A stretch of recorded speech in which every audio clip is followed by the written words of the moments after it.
পৃথিবীর মানুষের মনের মধ্যে বহু কষ্ট আছে।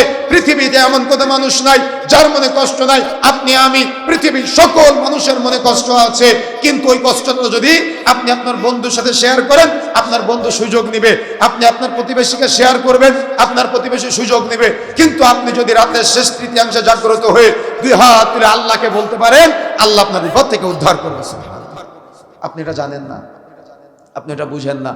আপনার কোনো কিছু দরকার, এমনকি স্যান্ডেলের ফিতা ছিঁড়ে গিয়েছে, সেটাও আপনি রাতের শেষ তৃতীয়াংশে জাগ্রত হয়ে যদি আল্লাহর কাছে চান, আল্লাহ অবশ্যই অবশ্যই আপনাকে দিবে।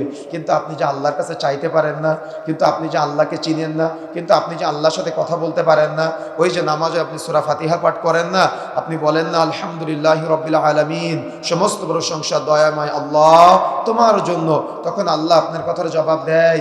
আল্লাহ জবাব দিয়ে বলে হামিদানি আব্দি, আমার বান্দা আমার প্রশংসা করলো, সুবহানাল্লাহ। কিন্তু আপনি কি কোনোদিন ফিল করেছেন আপনার 50 বছর বয়সের জীবনে যে আল্লাহ আপনার কথার জবাব দিয়েছে? কোনোদিন ফিল করেছেন? আপনি ফিল করেন নাই। কেন? আপনি তো সূরা ফাতিহাই পড়েন না।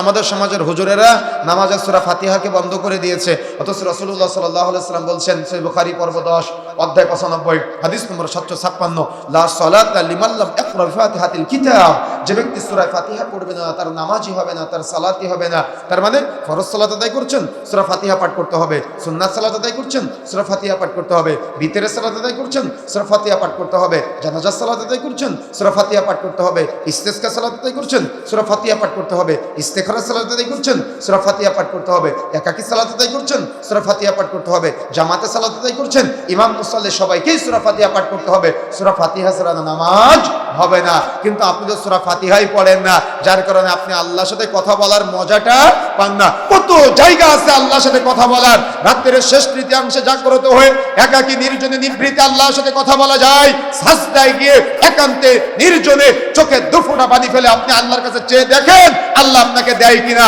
আপনি আল্লাহর কাছে দুই হাত তুলে দোয়া করলে একাকী আল্লাহ আপনার এই হাত খালি হাতে ফেরত দিতে লজ্জা পায়, কিন্তু আপনি কোনোদিন আল্লাহর কাছে এই দুই হাত তুলে দোয়া করার সাহস দেখাতে পারেন নাই। রুকুতে গিয়ে আল্লাহর কাছে দোয়া করলে আল্লাহ আপনার দোয়া কবুল করবে। সালাত, তাহিয়াত, দুরূদ শরীফ, দোয়া মাসুরা পাঠের পরে সালাম ফেরানোর আগে লম্বা সময় দোয়া করা যায়। আপনি এ সময়তে আল্লাহর কাছে দোয়া করতে পারেন না। কেন? আপনি আল্লাহকে চিনেন না। তাই চিনেন আপনি আল্লাহকে?